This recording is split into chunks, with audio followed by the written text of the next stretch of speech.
Oke, sekarang sudah di-record. Sekali lagi, selamat malam semuanya di acara kajian akhir zaman. Setelah 3 bulan kita tidak ketemu di channel YouTube kita ini, terakhir kita upload video 3 bulan lalu, yaitu episode 45 mengenai Wahyu 5. Kita sudah lewat 3 bulan, berarti sekarang apa ya? Selamat Natal, selamat Tahun Baru, selamat Imlek, semuanya kita jadiin satu. Dan kita bertemu lagi dalam acara belajar Alkitab ini, membahas kitab Wahyu dan membahas apa hubungannya dengan akhir zaman dan apa hubungannya dengan kita sekarang di tempat kita masing-masing. Bersama dengan saya dan pembicara kita nanti, Bapak Nelson Neno. Assalamualaikum Bapak Nelson Neno. Sepertinya beliau masih belum connect. Waalaikumsalam Bapak Oh, Siko, iya. Bapak Han, dan semua pemirsa. Videonya belum ada, Pak. Oke. Setelah lama tidak bersua, Bapak Nelson juga sibuk beraktivitas, semua sibuk beraktivitas, tapi kita senang bisa bertemu dengan teman-teman semua sambil kita berdiskusi. Sebelum kita mulai, seperti biasa, saya mau undang kita semua untuk meminta kehadiran Tuhan, sehingga kita bisa dikaruniai dengan Roh Kudus, sehingga kita bisa mengerti apa yang akan kita pelajari. Oke, mari kita berdoa. Tuhan yang di surga, Allah pencipta langit dan bumi, di malam hari ini Tuhan, kami semua ingin mempelajari mengenai tanda-tanda akhir zaman ya Tuhan. Setelah lewat COVID atau COVID masih ada, sekarang sudah ada lagi perang yang baru, dan kami nggak tahu lagi akan ke depan mau ada gimana ya Tuhan. Makanya dari itu kami ingin mempelajari kitab Wahyu, supaya kami akan tahu apa yang akan terjadi di depan, sehingga kami bisa mempersiapkan diri kami, mempersenjatai diri kami bukan dengan senjata duniawi, tetapi dengan firman Tuhan, sehingga apapun yang datang nanti kami bisa siap, dan kami tidak takut karena kami sudah tahu bahwa Tuhan akan menyertai kami dan kami berlangkah sesuai dengan firman Tuhan. Terima kasih Tuhan atas berkat-Mu dan atas penyertaan-Mu yang akan ada pada kami. Di dalam nama Yesus kami berdoa dan mengucap syukur. Amin. Oke, sekali lagi selamat malam dan selamat pagi ya. Kalau di tempat saya ini masih jam 4 pagi dan dingin sekali, makanya saya pakai jaket double. Di acara kajian akhir zaman di episode ke-46. Mohon maaf malam ini kita nggak bisa live di YouTube, tapi nanti kita akan upload. Bagi teman-teman yang mau lihat episode-episode sebelumnya, dari episode 1 sampai episode 45, silahkan ke channel YouTube kita, yaitu youtube.com. Nih, saya copy di chat deh. Inilah channel YouTube kita, teman-teman, episode 1 sampai 45. Nah, youtube.com/akhir zaman sudah dekat. Karena mungkin ada pembahasan yang mungkin saudara-saudara ada nanya, ini Pak Nelson Neno ngomong apaan ini, nggak jelas, sudah begini, begitu. Nah, biasanya kalau Anda berpikir seperti itu, jawabannya ada di episode-episode sebelumnya. Jadi silakan lihat, kita sudah membahas banyak hal-hal dari yang paling ajaib sampai yang paling normal. Dan hari ini kita akan membahas Wahyu 6.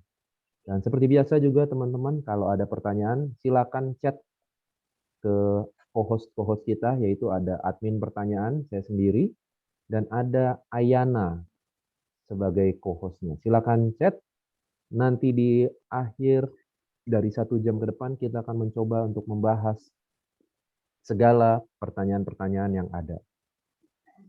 Sekarang kita langsung masuk saja, dan seperti biasa kalau ada pertanyaan atau nanti mau ada komentar, tolong dihormati karena yang datang ke acara malam hari ini berbagai orang dari berbagai denominasi, jadi mari kita saling menghormati aliran satu sama lain, dan mari kita belajar dengan baik, dan kiranya Tuhan yang memberkati kita. Saya akan sampaikan ke Bapak Neno untuk diskusi kita malam hari ini. Selamat malam Bapak Neno. Selamat malam Bapak Siko, Bapak Han. Oke. Silakan Pak Neno, kata-kata pembuka dulu sebelum kita berdiskusi lebih lanjut. Oke, terima kasih. Halo teman-teman. Selamat tahun baru untuk kita semua, walaupun kita sudah sempat istirahat 3 bulan seperti yang tadi Bapak Siko kasih tahu kepada kita. Namun puji Tuhan malam ini kita bisa diizinkan Tuhan untuk melanjutkan pembahasan kita dari buku Wahyu pasal yang ke-6. Nah, saya bersyukur pada Tuhan walaupun kita sempat istirahat, tapi saya percaya Tuhan berikan kita kekuatan dari sorga. Nah, mari kita langsung saja mulai pembahasan kita pada malam hari ini dengan judul 6 meterai dibuka. Nah, berbicara mengenai meterai, saya tidak usah ulangi lagi mengenai apa itu meterai, karena Anda dan saya boleh saksikan di episode sebelumnya, kita sudah bahas dari buku Wahyu pasal yang ke-5. Nah, saya ajak Anda dan saya yang bawa Alkitab, mari kita buka di dalam buku Wahyu pasal yang ke-6. Mudah-mudahan kita bisa selesaikan pembahasan ayat 1 sampai ayat yang ke-6. Wahyu pasal yang ke-6 ayat yang pertama. Firman Tuhan katakan demikian. Maka aku melihat anak domba itu membuka yang pertama dari ke-7 meterai itu. Dan aku mendengar yang pertama dari keempat makhluk itu berkata dengan suara bagaikan bunyi guru. Mari. Nah, perhatikan baik-baik. Kalau di dalam ayat yang pertama, dia menyebutkan bahwa lalu aku melihat, maka aku melihat anak domba. Nah, kalau Anda dan saya perhatikan anak domba, sebagaimana pembahasan kita sebelumnya, ini sudah jelas merujuk kepada Tuhan Yesus. Lalu dia membuka meterai yang pertama. Nah, saya ingin mengulangi lagi, ketika dia berbicara mengenai meterai yang pertama, maka ini adalah histori atau sejarah dari kehidupan umat Tuhan yang pertama, yang mula-mula pada waktu Tuhan Yesus terangkat ke sorga. Tuhan Yesus terangkat ke sorga. Karena sesungguhnya selama dunia ini belum kiamat, hanya ada 7 meterai. Selama dunia ini belum kiamat, Anda dan saya harus menjalani 7 meterai. Dengan kata lain, saya mau sederhanakan bahasanya, karena buku Wahyu ini adalah buku apokaliptik, buku simbol, maka selama 7 meterai ini dibuka, maka sejarah umat Tuhan, mulai dari terangkatnya Tuhan Yesus ke sorga, sampai dia akan datang kembali, ini adalah sejarah umat Tuhan sampai sejarah umat Tuhan, kehidupan umat Tuhan yang paling terakhir pada waktu dunia ini akan kiamat. Nah, sekarang mari kita lihat apa yang terjadi dengan meterai yang pertama. Pada waktu dibuka, apa yang terjadi? Mari kita pergi ke ayat yang kedua. Kalau kita perhatikan, di dalam ayat yang kedua dia bilang begini. Dan aku melihat sesungguhnya ada seekor kuda putih dan orang yang menungganginya memegang sebuah panah. Sebuah panah. Lalu apa katanya di situ? Dan kepadanya dikaruniakan sebuah mahkota, lalu ia maju sebagai pemenang untuk merebut kemenangan. Nah, tolong perhatikan baik-baik. Di meterai yang pertama, ternyata dikatakan bahwa sang penulis buku Wahyu, dia melihat ada seekor kuda. Seekor kuda. Lalu pertanyaannya adalah, kalau Anda dan saya pergi ke buku Wahyu, lihat kata kuda, sebenarnya apa sih artinya kuda?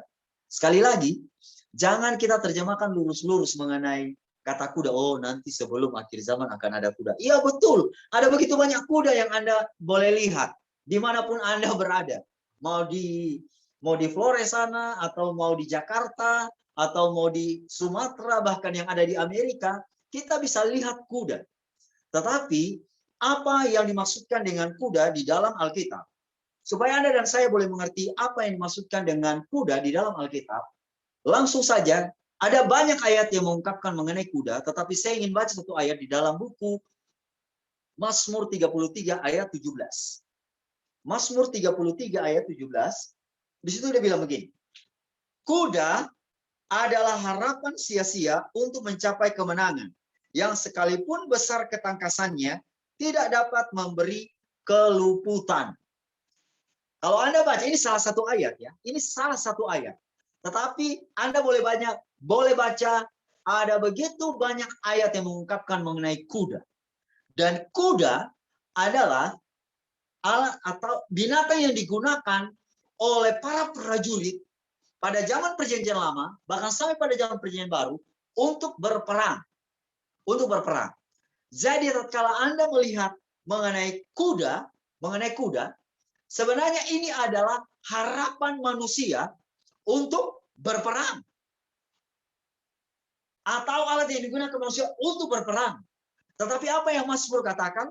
Bahwa harapan itu sia-sia. Nah, pertanyaan saya di sini adalah, kenapa sampai di materai yang pertama, justru dia menggunakan kuda, tetapi menang. Kalau lihat di dalam ayat yang kedua, saya ulangi, di ayat yang kedua buku Wahyu pasal yang ke-6, dia mengatakan bahwa dan sesungguhnya ada seekor kuda putih dan orang menungganginya memegang sebuah panah dan kepadanya dikaruniakan sebuah mahkota, lalu ia maju sebagai pemenang untuk merebut kemenangan. Kenapa? Kalau seandainya itu sia-sia, kenapa dia menang? Oh, perhatikan baik-baik. Nanti kita akan bahas satu-satu ya. Tapi kalau Anda perhatikan baik-baik, materai yang pertama muncul kuda. Materai yang kedua muncul kuda lagi atau tidak? Muncul. Materai yang ketiga muncul kuda atau tidak? Muncul. Materai yang keempat muncul kuda atau tidak? Muncul. Materai yang kelima ada? Tidak ada. Hanya sampai yang keempat saja. Kuda hanya muncul sampai keempat. Yang anehnya adalah hanya di materai yang pertama kuda itu menang. Maksudnya hanya di pertama penunggangan kudanya itu menang. Setelah itu kedua tidak ada lagi. Nanti kita akan tahu alasannya kenapa. Supaya kita boleh mengetahui kenapa sampai di ayat yang kedua, materai yang pertama, kuda, ada seekor kuda putih, dan orang yang menungganginya memegang sebuah panah, dan kepadanya dikaruniakan sebuah mahkota, lalu ia maju sebagai pemenang untuk merebut kemenangan, maka kita harus menghubungkannya dengan sejarah umat Tuhan mulai Tuhan Yesus terangkat ke sorga. Saya ulangi, 7 materai ini ada hubungan erat dengan riwayat umat Tuhan sejak Tuhan pergi ke sorga sampai dia datang lagi. 7 materai, tidak ada 8. Nah, kalau begitu, mari kita lihat. Mari kita lihat kenapa dia keluar sebagai pemenang. Kita lihat dulu ya. Orang yang menungganginya memegang sebuah panah. Tapi sebelum kita melihat orang menungganginya memegang sebuah panah, saya mau tanya, kuda ini warna apa? Alkitab katakan bukan warna hitam, bukan warna coklat, bukan warna hijau, bukan warna merah, tetapi kuda ini adalah kuda yang berwarna putih. Dalam bahasa Inggrisnya dia bilang, and I saw and behold a white horse. White horse. Saya mau tanya, pernah ada yang lihat kuda putih? Ya banyak, kita pernah lihat kuda putih. Tetapi poin yang Alkitab mau katakan kepada kita mengenai white horse, mengenai kuda putih, maka ini ada hubungannya dengan jemaat mula-mula. Anda dan saya boleh pergi ke buku Kisah Rasul pasal yang pertama dan Kisah Rasul pasal yang kedua. Kalau Anda pergi ke buku Kisah Rasul pasal yang pertama, Kisah Rasul pasal yang kedua, setelah Yesus terangkat ke sorga, maka kehidupan jemaat mula-mula, oh saudara-saudara, teman-teman sekalian, mereka ini kerjanya hanya ngumpul. Ngumpul bukan gosipin orang, ya, bukan gosipin orang. Lalu kemudian saling tanding-tanding atau saling pamer-pamer, enggak. Mereka kumpul, kemudian mereka memecahkan roti, cek sendiri di buku Kisah ya. Memecahkan roti lalu ngapain? Lalu mereka berdoa bersama-sama, bertekun sehati. Sehati.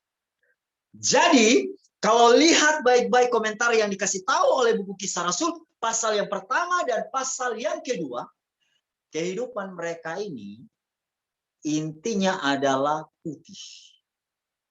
Semua dosa masa lalu mereka itu mati. Mati. Dosa masa lalu mereka itu mati. dan cacat pun sudah tidak ada. Bayangkan saja, kerja mereka bukan pergi nanti ke pasar, kita sibuk-sibuk, ayo kita pergi. Tidak. Mereka hanya tunjukkan melalui gaya hidup mereka. Yang putih sama seperti yang dilihat di dalam materai yang pertama. Buku Wahyu pasal yang ke-6 ayat yang kedua. Putih. Jadi saya berikan contoh. Saya kalau punya pisang satu pisang, dan di situ ada 16 orang, maka satu pisang itu dibagi 16. Satu pisang dibagi 16. Itu kehidupan saya mau gambarkannya dengan kata-kata. Kalau Anda tidak percaya, nanti Anda baca sendiri di dalam buku Alfa dan Omega jilid 7. Anda pergi di buku Alfa Omega jilid 7 mengenai kehidupan jemaat mula-mula di pasal pertama, pasal Anda temukan sendiri. Jadi kalau saya punya pisang satu, ada 16 orang dibagi 6. Kalau saya punya uang 10 juta, ada 16 orang dibagi 16 orang. Kalau saya punya uang 100.000, ada 16 orang dibagi jadi berapa? Dibagi jadi 16 orang. Saya mau tanya, mungkinkah kehidupan yang tulus dan suci yang digambarkan sebagai kuda putih ini ada di tahun 2022? Ya elah, boro-boro. Saya punya, itu punya saya. Emangnya lu siapa? Ya, nggak ada. Kalau Anda pergi ke pasar Rebo, lihat ada orang yang maling tuang. Maling tuang lagi ini bahasa Manado. Ada yang sudah mau mati di sana, biar aja. Itu orang tuanya nggak urus kok. Masa saya mau repot? Ya kita bisa bilang seperti itu. Tapi pertanyaannya adalah, ketika Tuhan Yesus menyelidiki hati Anda dan saya, apakah Anda dan saya sanggup berkata seperti itu di akhir zaman? Saya mau katakan, di dalam buku Kisah Rasul pasal yang pertama dan pasal yang kedua, ini mencatat oleh karena kehidupan mereka yang tulus, maka yang terjadi kecurahan roh hujan awal secara global terjadi di meterai yang pertama. Itulah sebabnya tadi saya tanya, kenapa hanya di meterai pertama keluar sebagai pemenang? Karena ingat baik-baik, Tuhan mau ingatkan kepada Anda dan saya, bahwa Anda dan saya, kehidupan Anda dan saya harus menang. Kalau Anda datang ke gereja, mau di Jakarta apalagi sudah kumpulan gereja banyak, itu Anda boleh melihat. Ini orang Indonesia, nggak ada orang asing. Mulai dari yang nggak ada ya, sepatu, lihat dari sepatu saja ya. Mulai yang nggak ada hak sampai haknya 1 senti, 2 senti, 10 senti. Semuanya. Dan itu kita baru lihat dari hak. Belum lihat dari bibir. Ada yang berminyak bibir, ada yang warna merah, ada yang merah marun, aduh hitam kayak kuntilanak, macam-macam. Jadi ini ajang pamer-pameran. Yang saya mau bilang di sini adalah kehidupan umat-umat Tuhan di akhir zaman harus melihat kembali pada waktu meterai yang pertama dibuka. Meterai yang pertama dibuka. Di akhir zaman, banyak orang ini, saya tidak larang Anda pergi sekolah tinggi-tinggi. Sekolah tinggi-tinggi, S2, S3, S-teler, sampai kepala botak. Tidak, saya tidak akan larang. Tetapi jika Anda sekolah tinggi-tinggi, pada akhirnya tujuannya supaya meninggikan diri, ya kita nggak akan bisa keluar sebagai pemenang. Kita tidak akan bisa keluar sebagai pemenang. Karena kenapa? Karena bukti yang nyata kenapa meterai yang pertama mengatakan bahwa penunggang kuda itu, maksudnya kuda putih dan penunggangnya juga berbaju putih ya, memegang panah. Karena sesungguhnya mereka semua orang-orang yang hidup pada mula-mula, pada abad mula-mula di mana tahun 31 sampai pada tahun 100 adalah benar-benar putih. Nah, selanjutnya yang ingin saya katakan di sini adalah mari kita lihat di ayat yang ketiga dan ayat yang keempat. Apa yang terjadi dengan meterai yang kedua? Meterai yang kedua. Di ayat yang ketiga, dia bilang begini. Dan ketika anak domba itu membuka materai yang kedua, aku mendengar makhluk yang kedua berkata, mari dan majulah seekor kuda lain, seekor kuda merah yang padam, dan orang yang menungganginya dikaruniakan, ini ayat yang ketiga, ayat yang keempat, untuk mengambil damai sejahtera dari atas bumi sehingga mereka saling membunuh, dan kepadanya dikaruniakan sebilah pedang yang besar. Nah, mari kita bahas satu-satu sehubungan dengan materai yang kedua. Di materai yang pertama, kuda putih ya. Kuda putih, penunggannya juga menggunakan jubah yang putih, memegang panah dan lain sebagainya. Ini adalah bukti kemenangan karena sesungguhnya di materai yang pertama, umat-umat Tuhan membuktikan bahwa kehidupan mereka adalah penyerahan pada Tuhan. Nah, sekarang mari kita lihat apakah pada waktu materai yang kedua dibuka masih sama atau masih mirip dengan materai yang pertama? Ternyata dikatakan bahwa ketika materai yang kedua dibuka, majulah seekor kuda lain-lain. Tapi kuda ini warna putih? Tidak. Warnanya apa? Dikasih tahu di situ seekor kuda merah padam. Kuda merah padam. Pertanyaannya adalah, apa arti kuda yang merah padam? Kalau Anda lihat, kalau Anda perhatikan baik-baik di dalam Bible Commentary, dalam buku Wahyu pasal yang ke-6, ya saya nggak bisa kasih tahu halaman karena saya pakai aplikasi juga. 6 ayat yang ketiga, kata merah padam ini dia identik dengan darah. Dan ini berhubungan dengan penganiayaan. Itulah sebabnya saya mau kasih tahu di sini bahwa setelah jemaat mula-mula. Jadi kalau Anda pergi ke materai yang pertama, ini paralelnya dengan jemaat Efesus. Jemaat Efesus. Lalu ketika Anda dan saya pergi ke materai yang kedua, maka ini paralelnya dengan jemaat setelah jemaat Efesus. Dan sesungguhnya setelah jemaat Efesus, ini adalah materai yang kedua, dan sejarah mencatat di dalam ada buku yang saya baca, The Story of Redemption, halaman 320. Saya ingin baca untuk Anda dan saya. Story of Redemption, halaman 320. Di situ dikatakan, di dalam kesombongan usaha-usaha setan untuk menghancurkan gereja Kristus dengan kekerasan. Karena kenapa? Karena begini ceritanya. Karena pada waktu Tuhan Yesus terangkat ke sorga, setan mengerahkan dengan segala kekuatannya untuk menghancurkan umat Tuhan, atau yang disebut dengan pengikut Kristus. Pengikut Kristus. Jadi di jemaat mula-mula ada, tetapi masalah yang terjadi pada waktu itu, karena kehidupan jemaat mula-mula ini putih. Putih, saya baca di pasal yang ke-37, karena mereka putih tidak bercacat, maka yang terjadi setan susah untuk mengalahkan mereka. Susah untuk mengalahkan, dan mereka keluar sebagai pemenang. Tetapi kenyataan yang terjadi, generasi sesudah itu, ini beda ceritanya.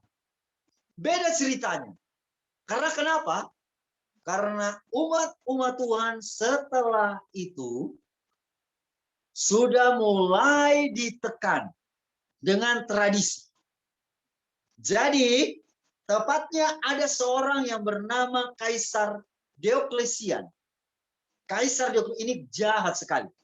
Ini Kaisar Dioklesian ini jahat sekali. Bayangkan saja, mulai dari 303 sampai 313, 10 tahun kurang lebih. 303 sampai 313. Itu menghajar umat-umat, tapi sebelumnya juga sudah terjadi seperti itu. Jadi memang begini.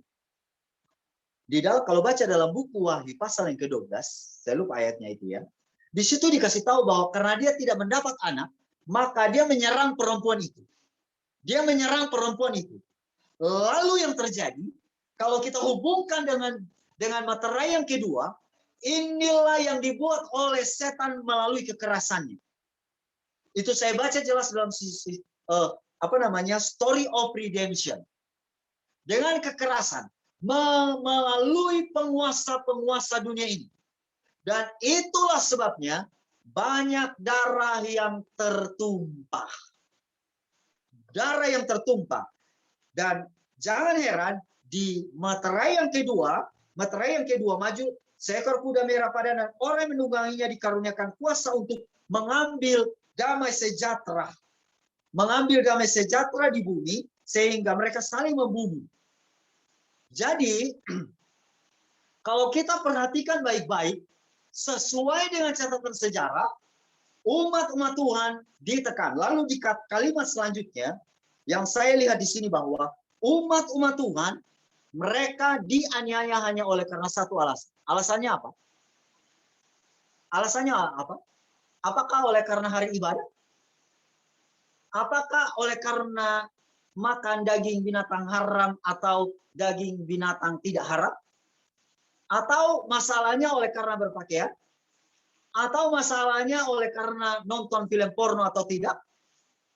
Masalahnya apa? Masalahnya cuma satu. Apa masalahnya?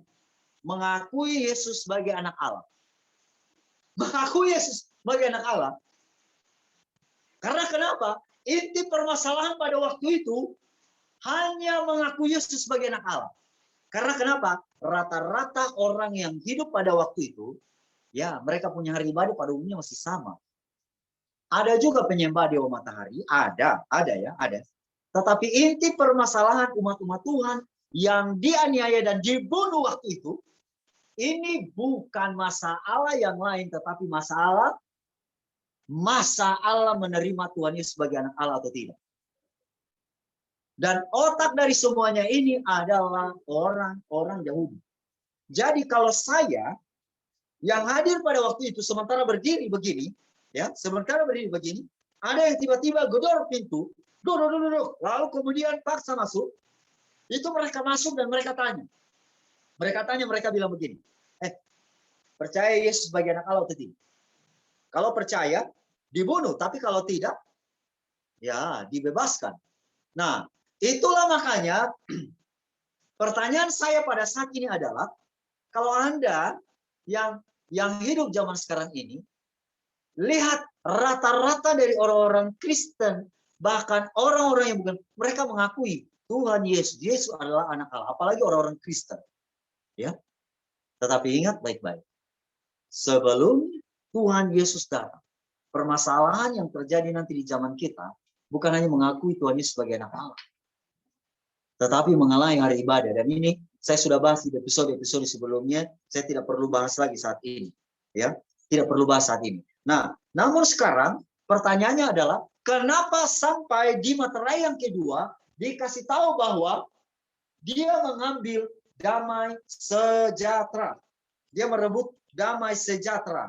Ya kan, di sini dia bilang begini, mari dan majulah, seekor kuda merah padam, dan orang yang menungganginya dikaruniakan kuasa untuk mengambil damai sejahtera dari bumi. Kenapa? Nah, mari saya bacakan untuk Anda dan saya. Kita pergi ke Mazmur 72 ayat yang ketiga. Mazmur 72 ayat yang ketiga, dia bilang begini. Apa yang dimaksudkan ketika dia mengambil damai sejahtera? Ini yang saya mau jelaskan. Kiranya gunung-gunung membawa damai sejahtera bagi bangsa, dan bukit-bukit membawa kebenaran. Saya mau tanya, apa yang menyebabkan Anda dan saya tidak memiliki damai di bumi ini? Ada yang bilang begini, kalau saya punya banyak duit, saya mungkin damai. Kemana-mana oke lah. Ya. Tapi Alkitab mengatakan bahwa kalau Anda dan saya tidak mengikuti kebenaran, maka tidak ada kedamaian. Nah, yang saya mau kasih tahu begini.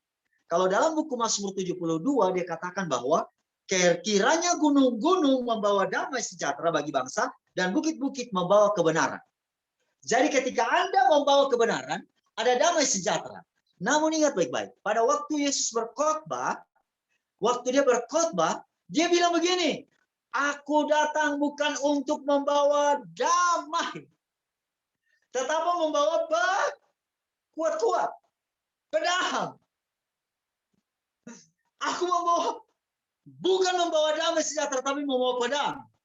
Yang akan memisahkan engkau dengan orang tua dan lain sebagainya. Apa artinya? Ini ada hubungan, sahabat-sahabatku. Ada hubungan. Kita tidak bisa bilang tidak ada hubungan. Lalu sekarang saya mau tanya, apa arti pedang? Ya betul, tadi arti literalnya. Kalau kita lihat sejarah, memang banyak orang dibunuh oleh pedang pada zaman itu. Meterai yang kedua. Tetapi, apa arti pedang dalam Alkitab? Tahu apa arti pedang? Mari kita pergi, saya ingin baca dalam buku Efesus pasal 6 ayat yang ke-17. Apa arti pedang?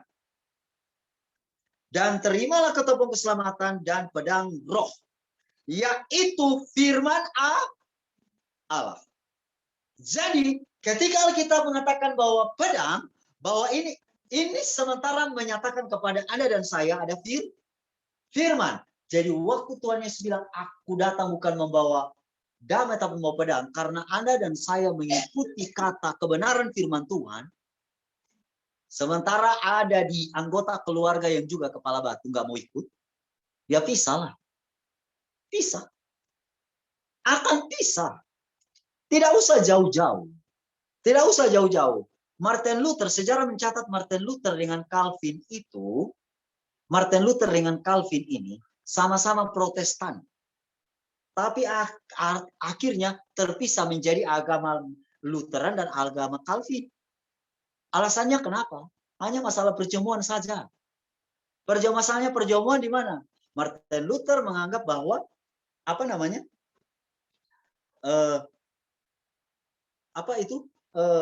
roti dan anggur itu adalah itu benar-benar adalah merupakan darah dan juga tubuh Kristus, sebenarnya Calvin menganggap bahwa itu hanya lambang saja. Itu saja, terpisah dua agama. Nama saya Maxi Nelson Neno. Saya punya adik namanya Samuel Yafet Neno. Oleh karena beda pendapat, masalah sepele, maka bisa terpisah. Masalah bisa terpisah. Yang saya mau bilang di sini adalah, Anda dan saya sekarang ini berjalan bersama-sama. Mau itu suami istri, teman seperjuangan waktu SMP, SMA sampai kuliah. Tapi oleh karena masalah pandangan ideologi, masalah kepercayaan di firman Tuhan, Anda dan teman yang mulai dekat dari SMP sampai kuliah bisa terpisah. Bisa terpisah. Dan Anda bisa lihat di akhir zaman ini. Hanya masalah sepele bisa terpisah. Dan itu masalahnya nanti akan dihadapkan dengan firman Tuhan. Karena masalahnya di sini adalah pandangan kita terhadap firman Tuhan ini beda-beda. Ada yang bilang begini, menurut saya, menurut pendeta itu, ada menurut itu, menurut sana, menurut sono, menurut sana. Sekarang masalahnya adalah ini bukan menurut pandangan sana sini, menurut Alkitab. Dan kalau Anda dan saya menurut Alkitab, yang lain menurut pandangan sini sana, maka kita akan terpisah dengan mereka. Tetapi kalau semua mengarah kepada satu tujuan yang ditulis di dalam Alkitab, maka puji Tuhan kita semua akan menyatu. Dunia ini jumlah penduduk ada 7,8 miliar. Kalau 7,8 miliar ini memiliki satu pandangan, saya yakin dan percaya damai sejahtera di dunia ini tahun 2022 ini. Tapi saya mau tanya, apakah betul 7,8 miliar memiliki satu pandangan terhadap firman Tuhan? Mana bisa? Tidak akan bisa. Tidak akan bisa. Dan ini terjadi pada waktu meterai yang kedua dibuka, dan ini terjadi kepada jemaat setelah jemaat Efesus. Jemaat apa setelah jemaat Efesus? Jemaat Smyrna. Ini terjadi pada jemaat Smyrna. Dan itulah sebabnya di dalam kalimat yang terakhir kepadanya dikaruniakan sebilah pedang yang besar. Sebilah pedang yang besar. Karena kenapa? Hanya segelintir orang saja pada waktu itu. Hanya sedikit orang saja yang tetap mempertahankan kebenaran pada waktu itu. Sehingga Oleh karena segelintir orang saja yang mempertahankan kebenaran pada waktu itu, maka yang terjadi adalah Alkitab menyebutkan bahwa damai sejahtera itu ditarik dari dalam bumi ini. Karena memang penulis melihat bahwa hanya sedikit sekali. Alasan apa lagi yang membuat sedikit sekali? Karena firman Tuhan sudah tidak ditegakkan lagi.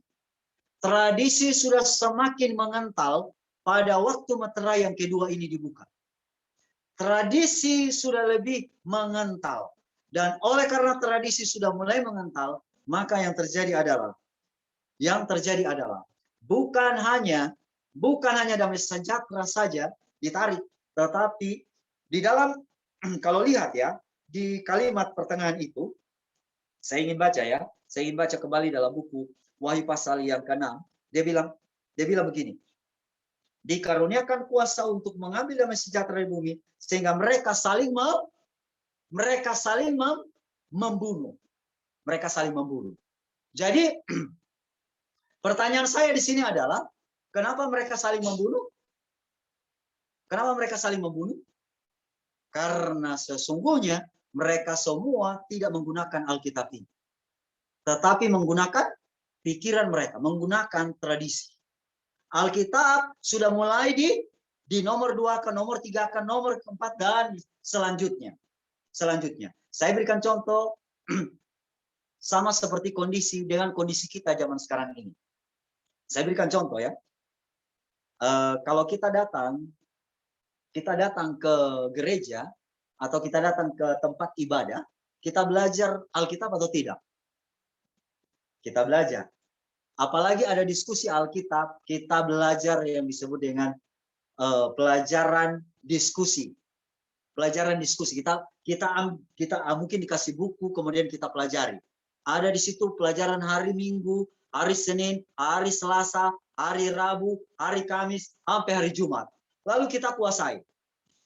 Setelah kita kuasai, kita datanglah kepada kumpulan diskusi itu. Nah, kalau saya yang belajar tujuannya supaya bisa berargumen, bagaimana dengan teman yang lain yang datang? Bisa jadi ada yang tidak belajar, ada juga yang datang belajar, dia bukan hanya untuk berargumen, dia bilang begini, saya akan balas. Kemarin dia permalukan saya depan umum. Jadi saya ingin balas. Jadi saya belajar supaya bisa berargumen, supaya saya kelihatan, aduh, kayaknya orang ini pintar, dia belajar. Yang di sana dia ingin balas. Lalu ketemulah ini. Saya mau tanya apa jadinya? Hah? Apa jadinya? Membunuh. Membunuh. Jangan sudah berpikir membunuh ini hanya pada waktu meterai yang kedua ini dibuka. Ambil pedang, potong di kepala lalu putus kepala. Potong di sini putus. Potong di sini putus. Saudara datang belajar hanya mau menggunakan kemampuan saudara dan saya di acara kumpulan diskusi supaya kelihatan keren. Oh, saya ini sekolah tinggi dong. Apa kamu? Kamu cuma tamat SMA. Saya ini. Lalu, oh kemarin kamu ada kritik saya, sekarang saya mau balas. Jadi saudara kalau mau bunuh orang, bukan hanya dengan pedang. Tetapi dengan kata-kata Anda bisa bunuh orang. Anda dan saya bunuh orang. Kalau kata-kata Anda itu sesuai dengan firman Tuhan, Alkitab katakan terbit fajar. Tapi kalau kata-kata tidak sesuai dengan firman Tuhan, terbit setan. Bukan terbit fajar lagi. Kalau bulan masih boleh. Tapi ini terbit apa lagi? Kalau orang di sini, orang Sumatera bilang terbit begu. Ya, yang muncul begitu karena kita saling bunuh-bunuhan di acara diskusi. Oh, kamu ini begini, kamu ini begini, kamu ini begini. Saudara-saudara, itulah sebabnya ketika Martin Luther di tahun 1517 dia menggunakan kata sola scriptura. Tahu apa artinya? Biarkanlah Alkitab itu menjelaskan dirinya sendiri. Kalau kita hebatnya bukan begitu. Kita tahu Alkitab ini, firman Tuhan ini pedang bermata dua. Ya. Jadi kita sudah kuasai, kita sudah belajar, tetapi kita menggunakan pikiran kita untuk menghajar orang. Biarkanlah firman itu yang hidup dalam diri kita, sehingga orang melihat perbuatanmu yang baik dan memuliakan Bapamu di sorga.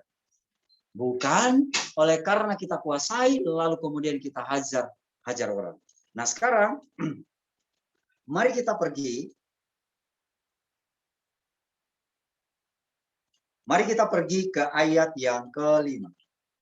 Nah, ayat yang kelima, saya ingin baca untuk Anda dan saya di sini. Ayat yang kelima, dia bilang begini. Dan ketika anak domba itu membuka materai yang ketiga, ini materai yang ketiga ya. Dan ketika anak domba itu membuka materai yang ketiga, aku mendengar makhluk yang ketiga berkata, mari. Dan aku melihat sesungguhnya ada seekor kuda hitam. Sekarang kuda hitam. Kuda putih, merah padam, sekarang jadi kuda hitam. Oke. Pertanyaannya adalah, kenapa sampai muncul kuda hitam? The black horse. Nah, sebelum kita bahas mengenai kuda hitam itu, mari saya kasih tahu. Jadi ketika Alkitab dan ketika anak domba itu membuka materai yang ketiga, maka kalau kita pelajari sejarah, materai yang ketiga ini dari tahun 313 sampai pada tahun 538. Jadi inilah materai yang ketiga. Nah, untuk lebih jelasnya, saya ingin baca di dalam 2 Tesalonika 2 ayat 3 dan 4. Supaya kita boleh melihat gambarannya sehubungan dengan materai yang ketiga. Di dalam buku 2 Tesalonika 2 ayat 3 dan 4, dia bilang begini. Janganlah kamu memberi dirimu disesatkan orang dengan cara yang bagaimanapun juga, sebab sebelum hari itu haruslah datang dahulu murtad, dan haruslah dinyatakan dahulu manusia durhaka yang harus binasa, yaitu lawan yang meninggikan diri di atas segala yang disebut atau yang disembah sebagai Allah. Bahkan ia duduk di bait Allah dan mau menyatakan diri sebagai Allah. Nah, tolong perhatikan baik-baik. Kenapa saya ingin baca buku 2 Tesalonika 2 ayat 3 dan 4? Karena ini adalah nubuatan dari Rasul Paulus yang sebenarnya paralelnya dengan materai yang ketiga. Saya ulang. Paralelnya dengan materai yang ketiga. Saya ulangi, saya baca ulangi ya. Supaya kita ada... saya ingin baca ulangi dari materai yang ketiga tadi. Yang dalam buku Wahyu 6 ayat yang kelima. Dan ketika anak domba itu membuka materai yang ketiga, aku mendengar makhluk yang ketiga berkata, mari. Dan aku melihat sesungguhnya ada seekor kuda hitam. Nah, perhatikan baik-baik. Kalau mau tahu materai yang ketiga ini, maka kita harus pergi ke buku 2 Tesalonika pasal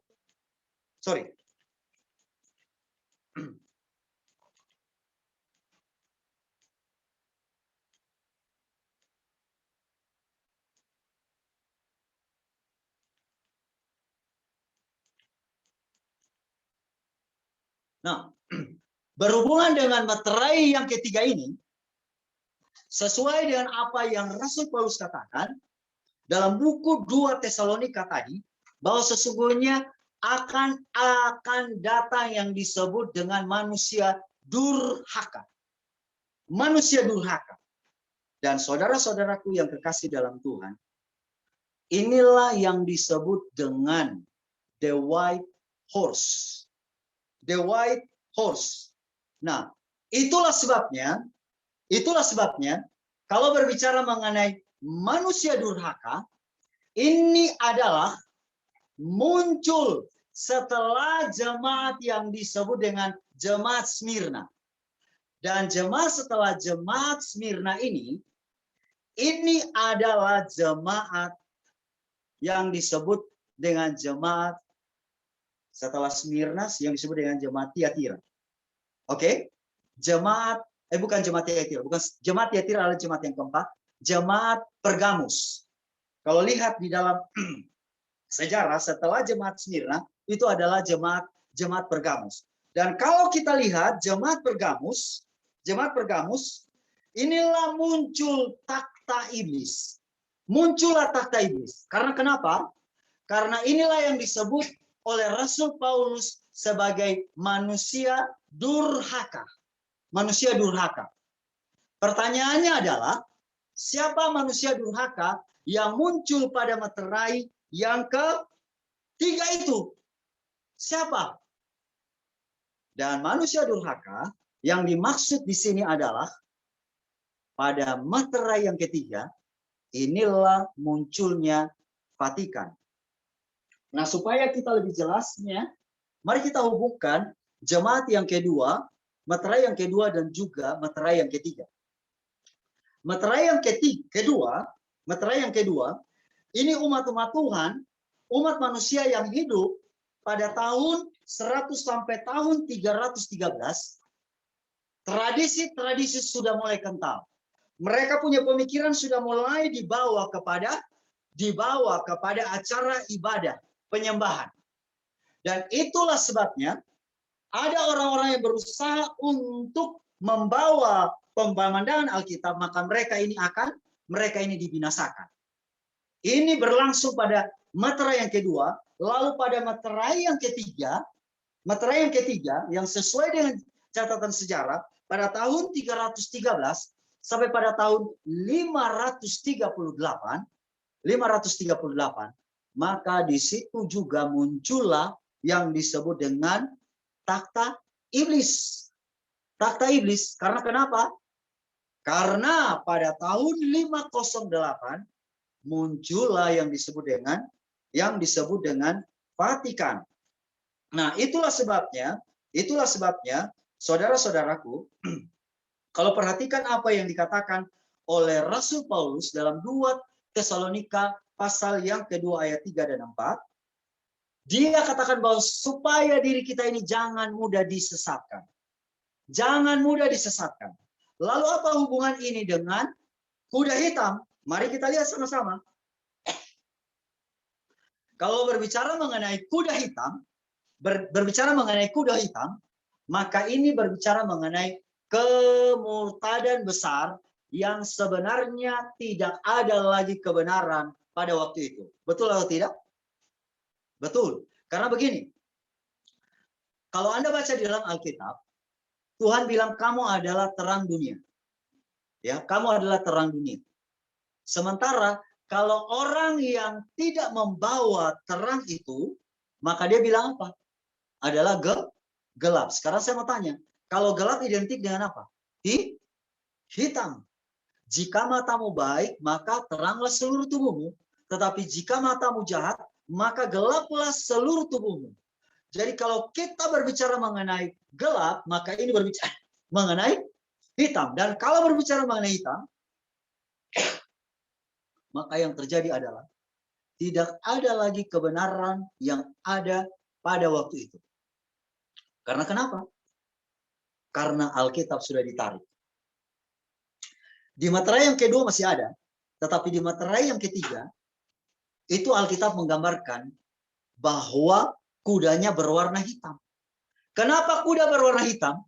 Karena sesuai dengan apa yang dibilang dalam 2 Tesalonika, pasal yang kedua ayat yang ketiga dan 4, ada apa? Ada manusia durhaka. Itu yang muncul di materai yang ketiga. Dan manusia durhaka memerintahkan agar semua tarik Alkitab. Tarik Alkitab. Tarik firman Tuhan.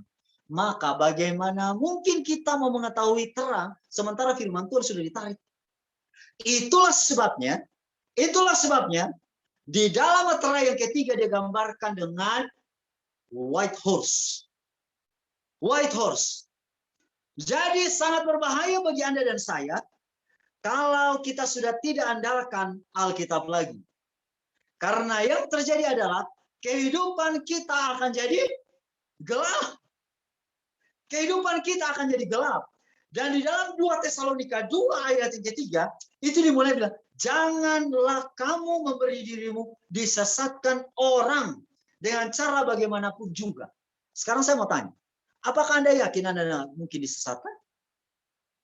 Kita tidak datang pada jemaat Pergamus, tetapi Anda dan saya yakin bahwa Anda dan saya nggak disesatkan. Waduh, berat. Karena kenapa? Yesus saja di dalam khotbahnya kepada murid-muridnya, di dalam buku Matius pasal yang ke-24 ayat yang keempat, dia bilang begini, waspadalah supaya jangan ada orang yang menyesatkan kamu. Take heed that no man deceive you.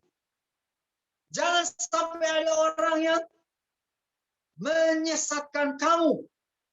Jadi, kalau demikian adanya, maka yang terjadi adalah bagaimana cara Anda dan saya tidak disesatkan, ini adalah hal yang penting.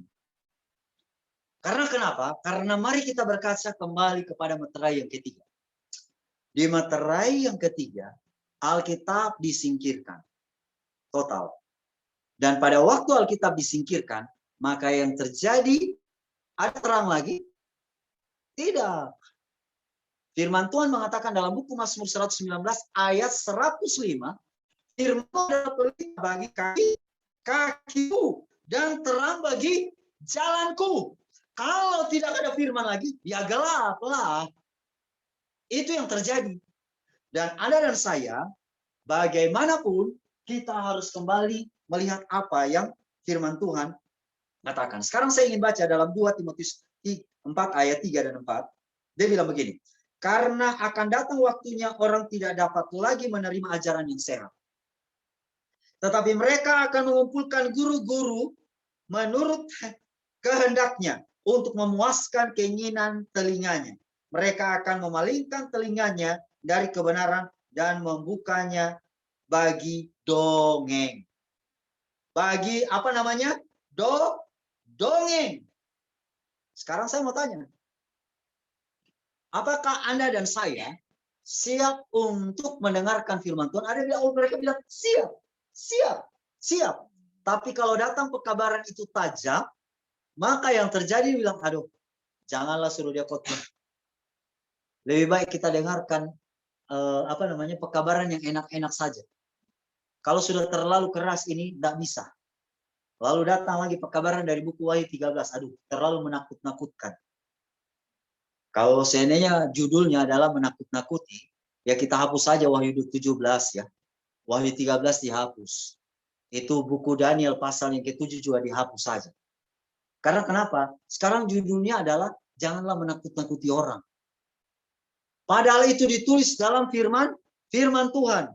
Jadi kalau mental Anda dan saya hanya karena hanya karena tidak mau ditakuti oleh kata-kata firman Tuhan, ya memang betul. Kita yang hidup di akhir zaman ini, kita perlu menyatakan kebenaran. Tetapi tatkala kita menyatakan kebenaran, maka buku Wahyu pasal yang pertama sampai pasal yang ke-22 semuanya perlu dibuka. Termasuk Wahyu 13, Wahyu pasal 12, Wahyu 17, 18 semuanya dibuka. Dan ketika kita membuka buku Wahyu pasal-pasal yang tadi sudah disebutkan, maka ingat baik-baik, sepertinya Anda dan saya akan lari kepada judul yang tadi. Aduh, kayaknya sangat mengerikan ya. Tetapi ini bukan waktunya kita ngeri atau tidak. Kita berdoa. Sehingga dengan demikian, pekabaran yang keras bagaimanapun, kita akan terima oleh karena firman Tuhan. Jangan sampai nanti ada pekabaran. Keluarlah dari kota, Anda bilang, pekabaran apa ini? Saya masih ingin nikmati di kota kok. Tapi itu nanti ya. Nanti kita akan bahas. Ini hanya sekedar sentuh-sentuh sedikit-sedikit aja. Ya, ada waktu nanti kita akan sampai ke situ. Nah, itulah sebabnya yang saya mau katakan di sini adalah ketika buku 2 Timotius pasal yang keempat ayat 3 dan 4 mengatakan bahwa karena akan ada waktunya orang hanya ingin mendengar hal yang mengenakan telinga. Ambil guru-guru. Dan ini juga adalah bagian dari apa yang disebut dengan white horse. Bukan white horse ya, black horse maksudnya ya. Bukan white. Nah, sekarang mari kita lihat di ayat selanjutnya. Di ayat selanjutnya, di materai yang ketiga, kalau Anda perhatikan, yang ada black horse ini, black horse, bukan white horse ya. Black horse ini, Anda lihat, penunggangnya pegang apa? Di tangannya pegang apa? Di ayat yang kelima, kalau dalam bahasa Inggrisnya, when he opened the third seal, I heard the third living creature say, come and see. So I looked, and behold, a black horse, and he who sat on it had a pair of scales in his hand. Dalam bahasa Inggris dia menggunakan a pair of scales in his hand. Tapi bahasa Indonesia dia menyebutkan memegang sebuah timbangan di tangan. Tahu kenapa ada timbangan di tangan? Ada timbangan di tangan. Supaya Anda dan saya mengerti apa arti timbangan, ya. Mengerti apa arti timbangan, kita perlu pergi ke buku Daniel. Supaya mengerti ayat ini, karena tadi kita sudah mengerti mengenai black horse. Sekarang mari kita lihat kenapa black horse ini adalah kuda hitam. Kenapa sampai penunggangnya itu memegang timbangan di tangan. Kita pergi ke Daniel pasal 25, Daniel pasal 5 ayat 25 sampai 28. Mari kita lihat. Di situ dia bilang begini. Maka inilah tulisan yang tertulis itu. Mene mene tekel ufarsin. Dan inilah makna perkataan itu. Mene masa pemerintahan Tuanku dihitung oleh Allah dan telah diakhiri. Tekel Tuanku ditimbang dengan neraca dan didapati terlalu ringan. Peres, kerajaan Tuanku dipecah dan diberikan kepada orang Media dan Persia. Saya mau tanya, kenapa di materai yang ketiga, di situ dia menyebutkan bahwa yang menunggangi kuda hitam ini, dia memegang timbangan. Memegang timbangan.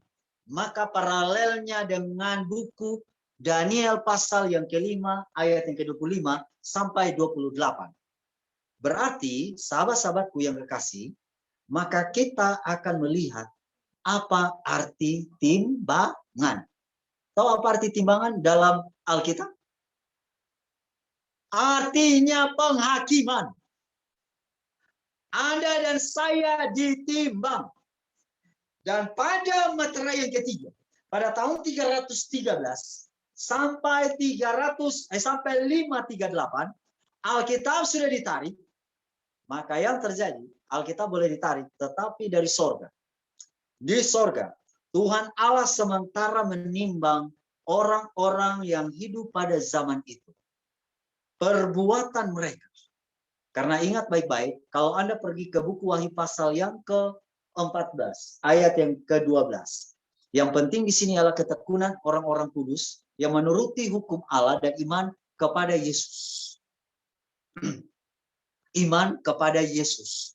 Jadi yang paling penting ini adalah ketekunan. Orang-orang yang menuruti hukum Allah. Perintah firman Tuhan. Firman Tuhan boleh ditiadakan, tetapi timbangannya di atas. Timbangan yang ada di sorga, itu tetap berlaku. Bagi orang-orang yang hidup pada tahun 313, sampai pada tahun 538. Kalau berlaku pada waktu orang-orang pada waktu itu, kira-kira timbangannya kayak mana? Timbangannya kayak mana? Pada umumnya, bukan saya menghakimi ya, pada umumnya akan sama seperti yang terjadi di buku Daniel pasal yang kelima. Tuanku ditimbang dan didapati terlalu ringan. Nah sekarang saya mau tanya, bagaimana dengan kita yang hidup di akhir zaman ini?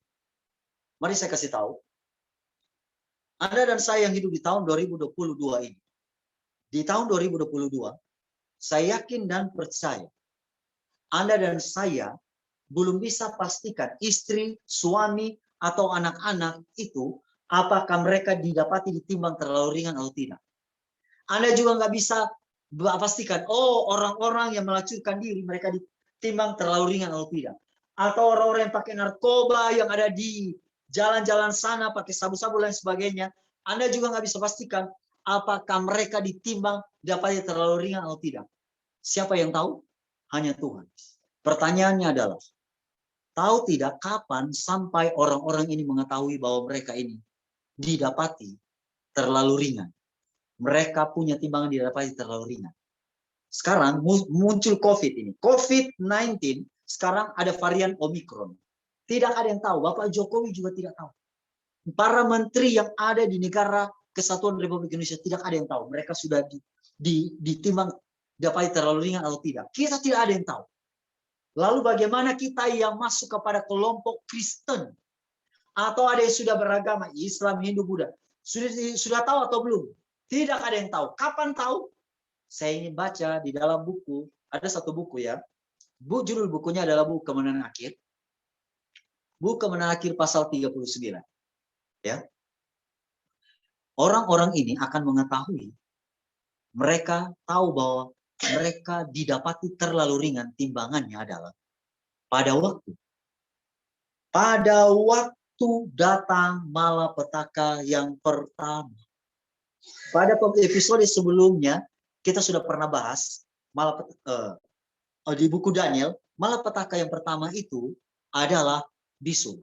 Jadi pada waktu bisu, jadi sekarang ini Anda boleh menikmati dunia. Menikmati dunia. Mau pergi ke sana, mau pergi ke sini, mau nikmati apapun silahkan. Raja Salomo mengatakan, hai orang muda, nikmatilah masa mudamu. Ya, ikutilah keinginan hatimu, tetapi ingat akan ada masa penghakiman. Nah, pada waktu semua orang mengetahui, kalau dia masih hidup pada zaman itu, bahwa dia didapati ditimbang terlalu ringan, adalah pada waktu malapetaka yang pertama. Mau agama apapun, kalau dia hidup pada zaman itu, malapetaka yang pertama Anda baca sendiri dalam buku Wahyu pasal 16. Tiba-tiba dia berdiri, lalu di jubahnya akan ditulis. Kalau di mana? Di Daniel pasal yang kelima, itu di dinding Babylon. Mene tekel ufarsi. Tuanku ditimbang dan didapati terlalu ringan. Tapi Anda dan saya nanti terlihat jelas di jubah Anda dan saya. Bisa jadi Anda sekarang ini rajin masuk gereja. Aktif dalam segala hal. Dalam penginjilan dan semuanya. Tapi yakin dan percaya pada masa malapetaka yang pertama, mungkin ada sementara ketawa. Tiba-tiba muncul di sini. Langsung pucat. Karena kenapa? Anda dan saya bisa menimbang di otak. Tetapi Tuhan punya timbangan di sorga lebih jelas. Orang-orang yang hidup pada masa materai yang ketiga, itu sudah ada keputusan. Sudah ada keputusan. Pada materai yang pertama, kedua juga sudah ada keputusan. Keempat juga. Tetapi Anda dan saya yang saat ini hidup di tahun 2022. Belum semua ada keputusan. Belum. Kenapa saya harus ungkapkan ini? Karena di materai yang ketiga ada timbangan. Dan ketika Anda melihat ada timbangan, ini ada penghakiman. Makanya kalau Anda lihat ke kantor kejaksaan, kantor penghakiman itu ada lambangnya dengan timbangan. Ada timbangan. Tapi timbangan dunia bisa salah. Yang benar bisa jadi benar, salah. Yang salah bisa jadi benar. Yang penting punya duit. Duit. Maka orang yang benar bisa dipersalahkan, yang salah bisa dibenarkan. Tetapi ingat baik-baik, Anda mau main curang bagaimanapun, Anda dan saya akan dihakimi sesuai dengan penghakiman Tuhan. Sebelum itu terjadi kepada Anda dan saya, maka Anda dan saya perlu datang dan minta ampun kepada Tuhan. Karena kenapa? Karena Tuhan tidak bermain-main dengan hal keselamatan ini. Materai yang pertama, materai yang kedua, materai yang ketiga sengaja diperlihatkan kepada Anda dan saya supaya kita semua jelas. Sekarang ini oleh karena COVID, ada yang mengambil keuntungan dari setiap kesesakan yang terjadi. Tetapi ingat baik-baik, orang-orang boleh mengambil setiap keuntungan dari situasi yang sangat menyakitkan. Namun Tuhan punya mata tidak rabun, apalagi buta melihat semua hal ini. Anda dan saya yang sudah terbiasa dengan korupsi, baik itu korupsi tingkat tinggi, korupsi tingkat rendah, baik korupsi yang istilahnya adalah korupsi rakyat jelata, sampai korupsi yang tingkat tinggi karena berdasi. Semuanya itu akan diperlihatkan dan ditimbang dengan jelas oleh Tuhan. Anda yang terbiasa dengan kata-kata kotor dan kata-kata dusta, baik itu yang skalanya kecil atau yang besar, kita semua akan dihakimi. Itulah sebabnya saudara-saudara, saya mau kasih tahu bahwa sesungguhnya penghakiman Tuhan adalah penghakiman yang adil. Dan selanjutnya yang saya mau kasih tahu di sini, di ayat yang terakhir, di ayat yang ke-6, karena waktu kita juga ayat yang terakhir, saya ingin baca di ayat yang ke-6 di sini. Ayat yang ke-6. Dan aku mendengar seperti ada suara di tengah-tengah keempat makhluk itu berkata, secupak gandum sedinar dan 3 cupak jelai sedinar. Tapi janganlah rusakkan minyak dan anggur. Nah, ini adalah pembahasan yang terakhir. Mudah-mudahan Anda dan saya bersabar. Beberapa menit lagi akan selesai. Mari sekarang kita lihat, kenapa sampai terdengar suara di tengah-tengah keempat makhluk itu. Dan suaranya aneh. Anehnya gimana? Secupak gandum sedinar. Kenapa? Apa hubungannya dengan black horse dengan secupak gandum sedinar? Apa hubungannya? Kenapa dibilang di situ? Supaya kita boleh mengetahui hal ini, saya ingin bahas dulu mengenai suara itu ya. Ini sebenarnya suara siapa? Ini suara siapa? Untuk mengerti suara ini sebenarnya muncul bukan hanya di materai yang ketiga.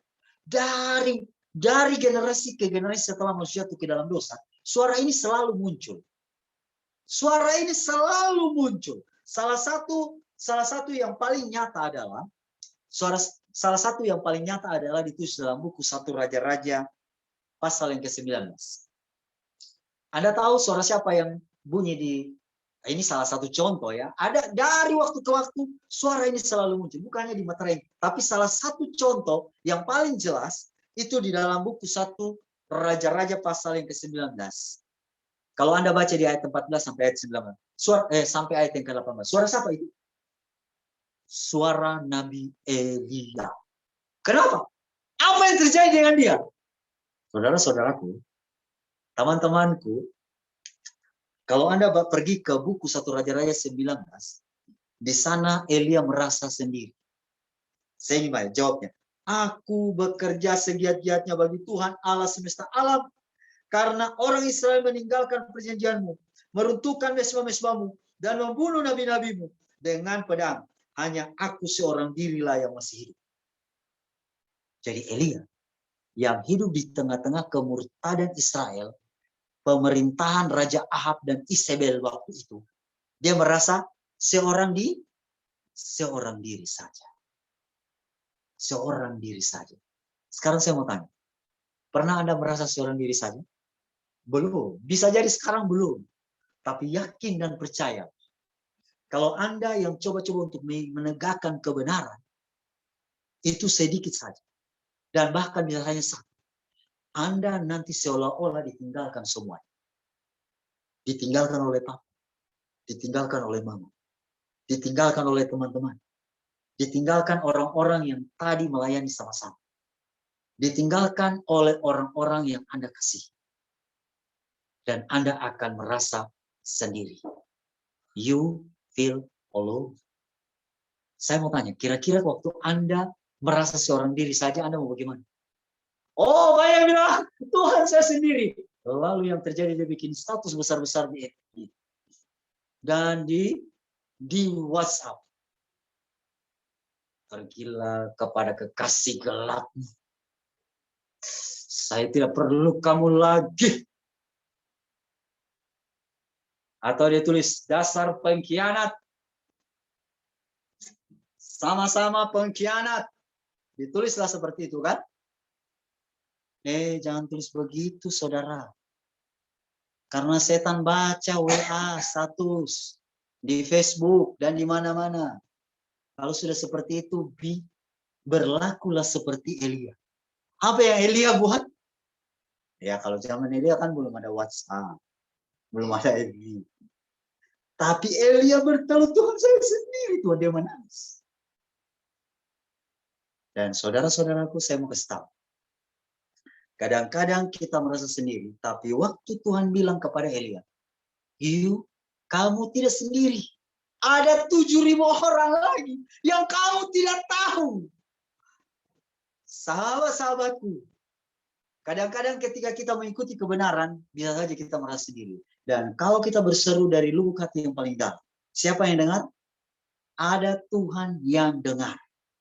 Dan di dalam seruan tadi, apa dibilang di situ? Secupak gandum sedinar. Tahu kalau sedinar, 1 dinar, ini adalah upah. Kalau lihat ya, 1 dinar adalah upah 1 hari kerja. 1 hari kerja. Nah, apa artinya gandum?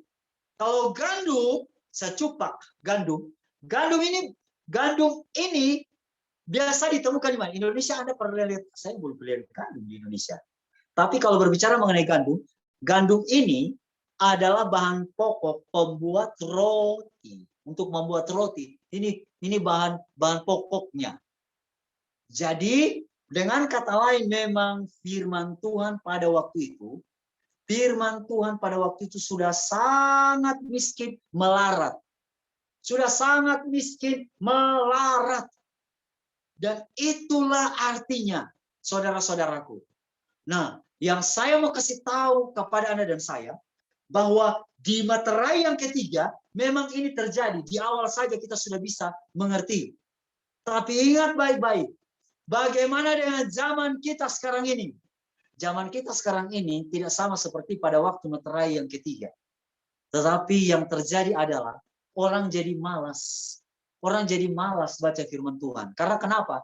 Sudah keasikan dengan berbagai macam media sosial. Sehingga firman Tuhan ini bukanlah hal yang menarik lagi.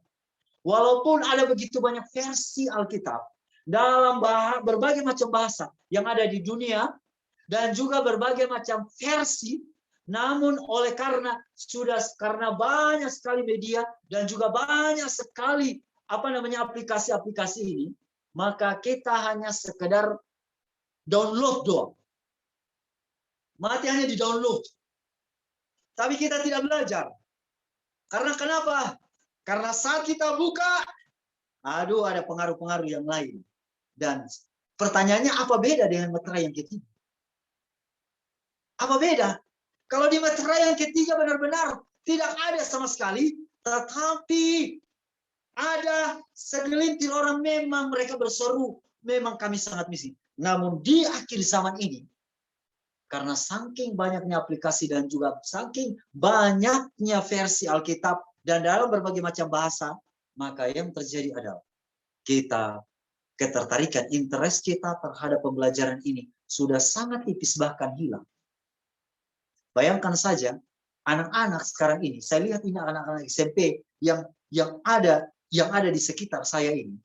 Ketika nanti mereka diizinkan oleh para guru untuk belajar dari rumah, entah pakai Zoom atau Google Classroom, mereka aktifkan saja. Lalu kemudian mereka nggak nampak wajah mereka di Zoom dan juga Google Classroom, mereka pergi ke yang lain. Jadi guru bilang, itu atlet tadi. Tapi semua kan oke, silakan. Dan ingat baik-baik, setan sangat pintar di dalam menjebak Anda dan saya. Itulah sebabnya ketika kita datang pada situasi seperti ini, maka satu hal yang perlu kita ingat, bahwa sesungguhnya Tuhan ingin menyelamatkan kita semua. Bukan hanya segelintir orang saja. Sama seperti yang ada pada materai yang pertama. Materai yang kedua. Materai yang ketiga. Tetapi kita juga yang hidup pada zaman sekarang ini. Tuhan mau menyelamatkan Anda dan saya. Sehingga dengan demikian, pada waktu Tuhan Yesus datang, kita boleh diselamatkan. Nah, pada satu kali saya diajak oleh teman saya untuk cari durian. Ini kebetulan ada musim durian ini. Lalu pada waktu kami pergi cari durian, ternyata kami dapat tuh durian.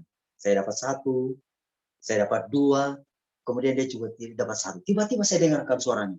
Wah! Saya bilang, ini suara apa ini? Tahu apa yang terjadi? Dia bilang, ini ada seperti jari manusia. Saya pergi lihat ini. Betul, sudah tergeletak ini kan. Ada ditutup dengan plastik warna hitam. Lalu ternyata ada monyet besar mati. Monyet besar mati. Buka ini monyet setengah besar seperti saya ini. Ini, tengah besar. Tahu kenapa monyet ini mati? Saya lihat, tahu kenapa monyet ini mati? Monyet ini mati. Karena monyet di tempat kami ini lumayan banyak. Tapi kalau musim durian ini, itu durian yang sudah mulai matang, sampai durian yang muda, itu digoyang. Dan saya tidak tahu bagaimana monyet ini, bagaimana dia mati oleh karena durian. Tapi saya juga tidak mengetahui dengan jelas apakah dia ditimpa atau dia makan bagaimana sehingga, tapi yang jelas monyet ini mati di bawah pohon durian. Tadi kami pikir ada orang yang tembak, tapi kalau orang yang menembak monyet, itu monyet sudah tidak ada. Orang-orang di sana juga ada makan monyet. Tapi kalau ditembak pasti monyet itu akan dibawa. Nah, ini monyet mati oleh karena durian.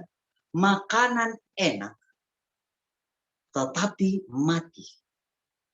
Nah, saudara-saudaraku yang saya mau bilang kepada Anda dan saya, jangan sampai kita kayak monyet yang mati goblok. Ya, mati goblok. Karena kenapa? Ada makanan Tuhan siapkan. Dan saudara-saudaraku, saya yakin dan percaya, makanan yang paling enak ini, walaupun Anda dan saya menyukai makanan jasmani, tetapi makanan-makanan itu masuk dari mulut, keluar juga teratur dari belakang. Tetapi makanan yang paling enak itu adalah firman Tuhan. Kenapa? Karena firman Tuhan yang kita pelajari baik-baik, inilah yang akan menuntun kita kepada keselamatan. Itulah sebabnya di zaman ini kita punya firman Tuhan yang sangat limpah. Sangat limpah. Belajar firman Tuhan sangat limpah. Tetapi jangan sampai oleh karena makanan yang enak, yang saya lihat ini betul-betul adalah makanan enak, kita mati seperti monyet. Biarlah Tuhan akan memberkati kita sepanjang kita hidup di dunia ini. Agarnya demikian, pada waktu Tuhan Yesus datang pada kali yang kedua, kita boleh diselamatkan. Wahyu 14 ayat yang ke-12. Yang penting di sini ialah ketekunan orang-orang kudus yang menuruti perintah-perintah Allah dan iman kepada Yesus. Mari kita berdoa. Bapa di sorga, terima kasih banyak oleh karena Engkau begitu baik bagi kami. Terima kasih kami telah mempelajari firman. Biarlah Engkau memberkati kami agar kami benar-benar menjadi anak-anak Tuhan yang dipersiapkan untuk diselamatkan. Kami tidak akan ditimbang dan tidak didapati ringan.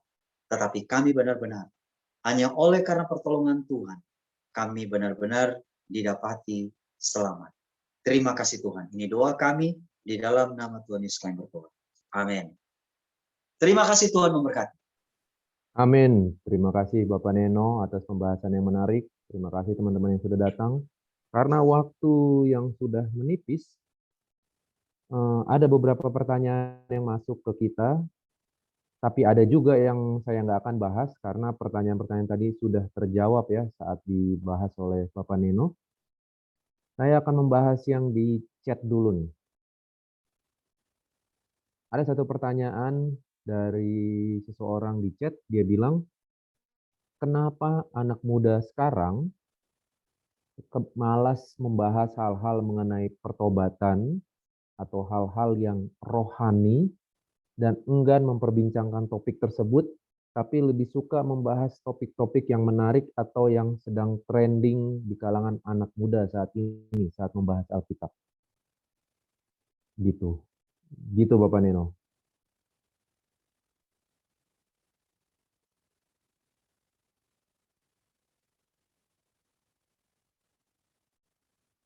Masih di mute. Oke, bisa dengar suara saya? Oke, boleh.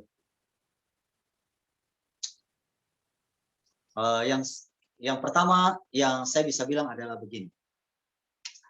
Eh, Kenapa Sorry, sampai anak maaf. muda di zaman Ada sekarang ini? pertanyaan sambungannya. Ada pertanyaan sambungannya, sorry. Kenapa anak muda sekarang seperti nggak suka membahas mengenai pertobatan, lebih suka membahas kalau topik-topik gereja apa yang sedang trending? Sebagai pendeta saya bingung, apa yang harus saya lakukan?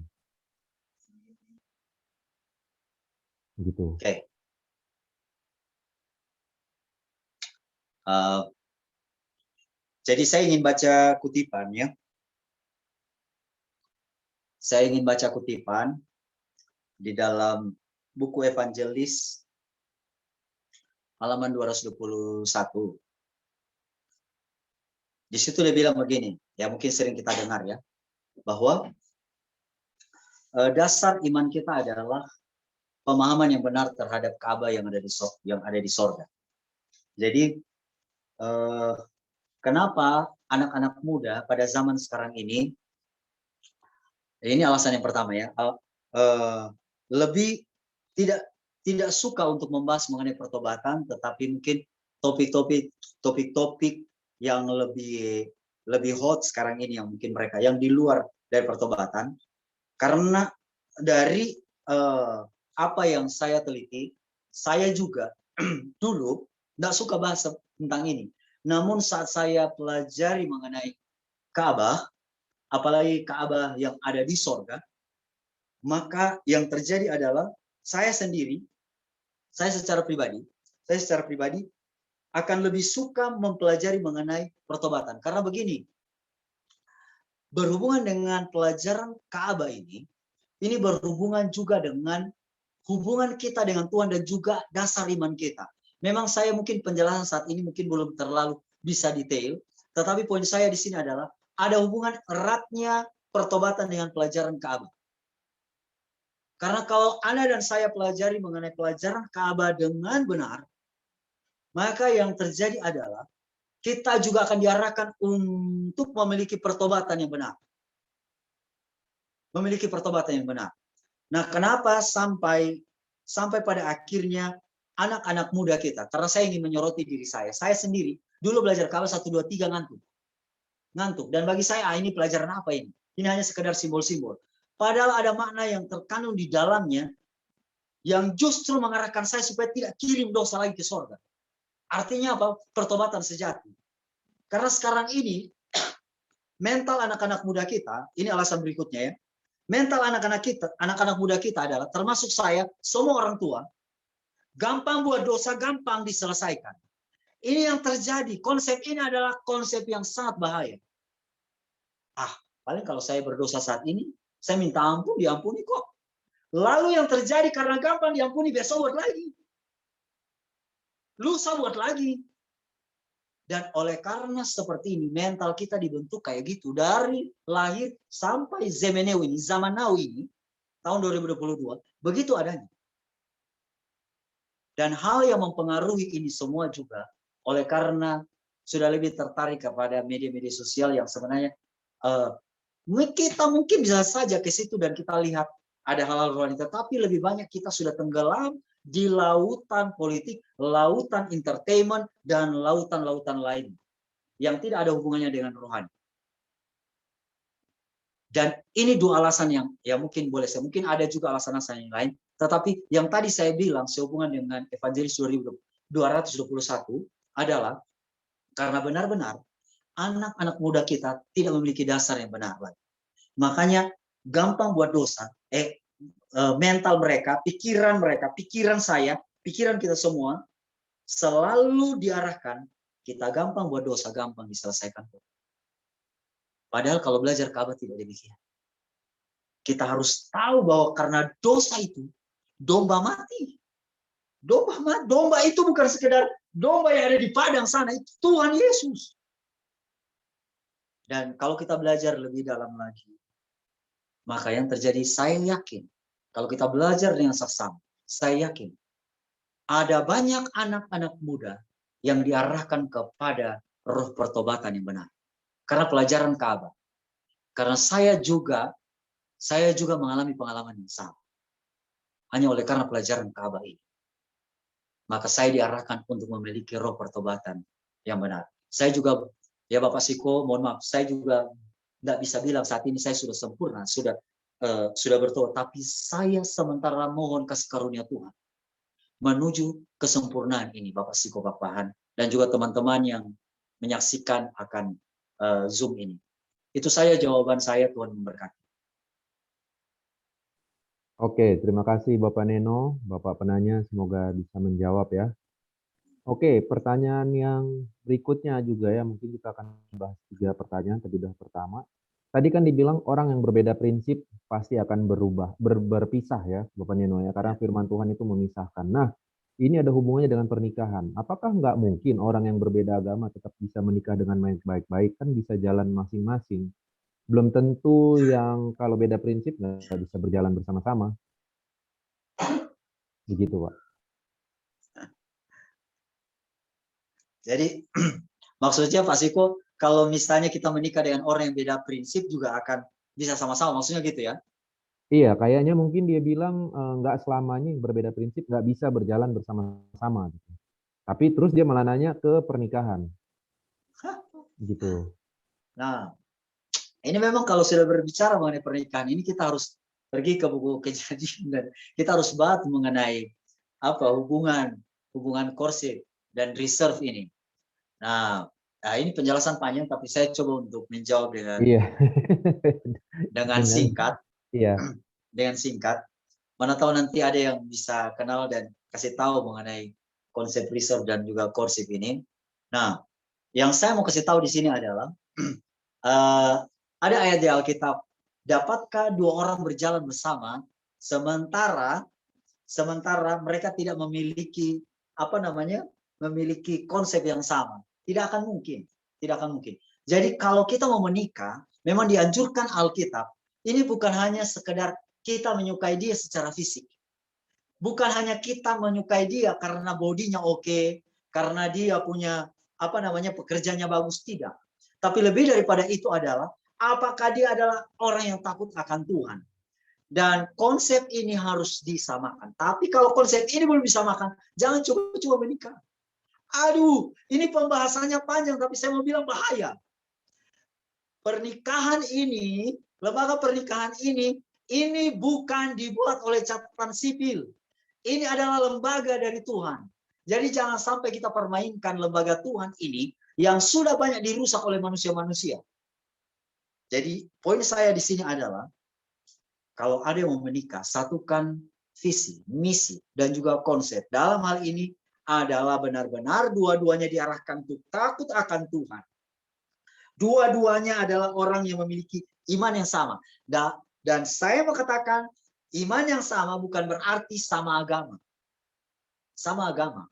Iman yang sama ini artinya adalah dia memiliki konsep kesehatan yang sama. Dia memiliki konsep hari ibadah yang sama. Dia memiliki konsep tempat tinggal yang sama. Dan dia juga memiliki konsep nubuatan yang sama. Ini maksud saya. Ini lebih spesifik ya. Tapi kalau sudah beda seperti yang saya kasih tahu tadi, jangan menikah dulu. Ya, kita mau kasih rusak ini lembaga Tuhan, yaitu pernikahan. Ya, itu saja jawaban saya. Tuhan Yesus memberkati. Oke, 2 terakhir Bapak Neno. Ini kan tadi Bapak selalu membahas dan bilang bahwa kita kembali ke Alkitab, sola scriptura. Saya kurang setuju dengan konsep sola scriptura ini. Bukannya saya nggak memegang Alkitab, tapi bukannya kita harus mempelajari hasil-hasil konsili dan tulisan-tulisan bapak-bapak gereja karena Alkitab tidak cukup banyak menerangkan. Apalagi mengenai nubuatan. Sorry, agak ke spasi di bawah. Ya gitu deh. Oke. 2 Timotius 3 ayat yang ke-16. Segala tulisan yang diilhamkan Allah memang bermanfaat untuk mengajar, untuk memperbaiki kelakuan, untuk menyatakan kesalahan dan menuntun orang kepada kebenaran. Nah, jadi begini, berhubungan dengan sola scriptura ini biarkanlah Alkitab yang menjelaskan dirinya sendiri. Jadi poin yang pertama yang saya mau bilang di sini adalah karena firman Tuhan yang disebut dengan scripture ini adalah kita percaya diilhamkan oleh Tuhan. Jadi poin pertama saya di sini adalah memang ini adalah dasarnya. Ini dasarnya. Lalu bagaimana dengan buku catatan sejarah dan lain sebagainya. Nah, apakah kita perlu pakai? Kita perlu. Tetapi jangan sampai menyimpang dari apa yang Alkitab bilang. Apa guna catatan sejarah dan misalnya ada sejarawan ya, pendahulu kita yang menulis catatan sejarah itu, ini hanyalah merupakan bukti saja. Tapi itu pun ada catatan-catatan yang tidak sesuai dengan apa yang ditulis di dalam Alkitab. Itu makanya kita perlu uji. Kita perlu uji. Sama seperti begini. Saya baca tadi ada buku yang saya sebutkan tadi, buku Kemenangan Akhir. Kalau kita lihat di dalam buku Kemenangan Akhir, ini ada yang ganggu lagi. Buku Kemenangan Akhir pasal yang ke-25. Nah, ini saya berikan contoh ya, Ini salah satu buku. Dia mengatakan bahwa Amerika di dalam Alkitab kan tidak ditulis mengenai Amerika Serikat. Tidak ada ditulis Amerika Serikat kan? Nah, tapi dalam buku Kemenangan Akhir ini pasal 25 menyatakan bahwa Amerika Serikat akan menjadi negara adikuasa. Nah, buku ini ditulis tahun 1888. Buku Kemenangan Akhir ini pasal 25. Nah, pada waktu ditulis tahun 1888, pertanyaannya Amerika sudah jadi negara adikuasa belum? Belum. Pada waktu Indonesia merdeka saja, itu dua negara adikuasa, Amerika sama Uni Soviet. Amerika jadi negara adikuasa tunggal, itu nanti pada tahun 1991. Kurang lebih. Bayangkan saja. Jadi, buku ini, jauh sebelum Amerika jadi negara adikuasa, sudah ditulis. Itulah sebabnya ada ayat Alkitab mengatakan, ujilah. Nah, jika buku yang menulis mengenai nubuatan, ini saya berikan salah satu contoh ya, yang benar-benar pada akhirnya meneguhkan apa yang dikatakan Alkitab, ya why not? Tetapi tidak semua buku yang meneguhkan apa yang Alkitab bilang justru menyesatkan. Nah, itulah makanya kita perlu uji. Dan ujinya itu adalah menggunakan Alkitab. Jadi kenapa saya bilang sola scriptura tadi? Alasannya adalah biarlah inilah yang menjadi panduan utama. Jikalau ada buku yang lain, biarlah itu kita uji. Kita perlu mengujinya sendiri. Baik itu catatan sejarah atau dia bercerita mengenai apa yang terjadi di masa yang akan datang, kita perlu uji sendiri. Apakah itu akan menggenapi apa yang dikatakan atau tidak? Kalau tidak, maka kita perlu mempertanyakan itu. Karena kembali lagi, di dalam buku 2 Timotius 3 ayat yang ke-16, segala tulisan ini 66 buku, ini segala tulisan. Tapi ada juga buku-buku yang bisa membuat pikiran kita terbuka agar kita boleh mengerti apa yang dikatakan di dalam firman Tuhan ini. Jadi, poin saya yang tadi saya sudah katakan bahwa ini adalah merupakan dasar. Mungkin itu saja jawabannya. Oke, pertanyaan terakhir Bapak Neno. Ini mungkin pertanyaannya agak penting juga ya buat kita. Bagaimana saya bisa memperingatkan tanpa kedengaran terlalu fanatik atau dicap fanatik? Oke. bagaimana supaya saya jangan dicap sebagai fanatik, jangan dicap sebagai seorang yang fanatik. Ya, kalau Nah, sebelum memperingatkan saya jawab, orang untuk bertobat gitu misalnya. ya, sebelum saya jawab ini, saya hanya mau kasih tahu, jangan sampai kita salah mengerti mengenai fanatik ya. Jadi saya berikan contoh begini. Kalau saya sudah ikut ketentuan Tuhan, ya kan? Ketentuan Tuhan, apa yang dibilang dalam firman Tuhan. Salah satu contohnya adalah begini. Di dalam buku Kejadian pasal 1 ayat 29 dibilang, yang menjadi makananmu adalah buah-buahan dan biji-bijian. Contoh ini ya, contoh. Nanti saudara dan saya, kalau pelajari sejarah nanti manusia kan diizinkan makan daging. Diizinkan makan daging hanya sebagai makanan temporari kan, sementara. Kalau ke sorga pun nanti kita kembali lagi makan buah-buahan biji-bijian. Tapi kita kan perlu latih kan. Nah sekarang ketika saya lakukan itu, saya lakukan apa yang dikatakan firman Tuhan. Saya tidak makan lagi daging. Dan saya hanya makan buah-buahan biji-bijian. Kalaupun tambahnya itu sayur-sayuran. Pertanyaannya apakah itu fanatik? Nah kalau Anda bilang fanatik, berarti ada yang salah dengan firman Tuhan. Kalau begitu, maka kita perlu mengerti apa yang dimaksud dengan fanatik. Fanatik ini, jangan sampai orang berpandangan bahwa karena saya ikuti firman Tuhan, saya fanatik. Bukan. Fanatik yang dimaksud adalah, saya sudah ikut firman Tuhan, tapi saya paksakan kehendak saya ke orang lain. Saya paksakan. Inilah fanatik. Walaupun apa yang saya lakukan itu benar, apa yang saya hidupkan itu benar, tapi saya paksakan orang. Ini yang salah, ini fanatik namanya. Selama saya lakukan dan saya tidak paksakan, selama saya juga masih menghimbau, enggak. Yang masalahnya adalah saya paksakan. Saya paksakan orang. Nah, inilah yang disebut dengan fanatik. Sesuatu yang saya paksakan agar orang ikut kehendak saya, maunya kehendak saya. Ya, kalau tidak ikut neraka, ya itu adalah fanatik. Tapi selama saya hanya hidupkan dan saya hanya menghimbau ataupun saya biarkan tanpa memaksa siapapun. Apakah itu fanatik? Tidak. Jadi kita harus mengerti dulu apa yang dimaksudkan dengan fanatik. Mungkin itu saya jawabannya supaya saya jangan menyesatkan banyak orang. Tuhan Yesus memberkati. Oke, terima kasih Bapak Neno. Terima kasih buat teman-teman yang sudah bertanya. Dan mohon maaf yang pertanyaannya belum bisa terjawab karena waktu sudah habis. Dan sekali lagi saya ucapkan terima kasih sudah hadir di episode 46 yang akan kita upload ke YouTube mungkin sehari atau 2 hari lagi. Nah, kalau Anda merasa terberkati, tolong dibagikan ke teman-teman Anda supaya bisa lebih banyak orang bisa mempersiapkan diri menghadapi akhir zaman. Dan bagi teman-teman yang ingin belajar Alkitab, kita mempunyai kelas belajar Alkitab setiap hari Senin, Rabu, dan Jumat.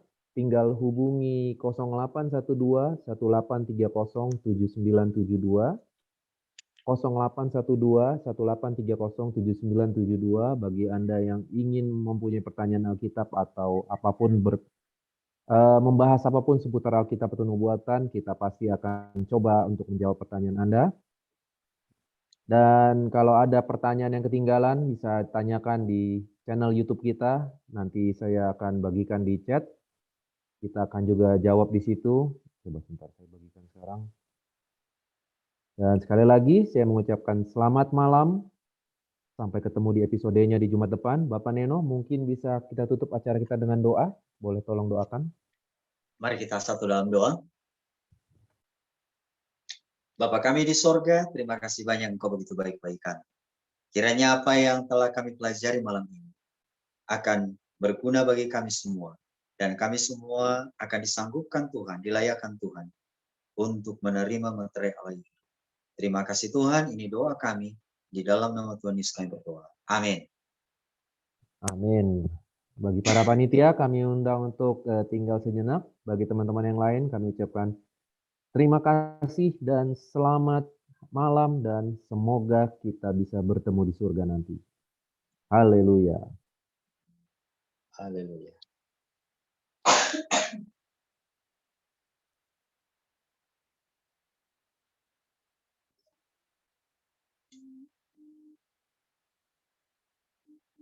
Malaikat surga gemar lakukan, mengapa berlengah mencari kerja. Ladang Yesus luas memanggil kita. Dalam rumah Yesus adalah tempat yang senang dan mulia, aman dan selamat. Mengapa mau tinggal di tempat sesat? Dalam rumah Yesus tersedia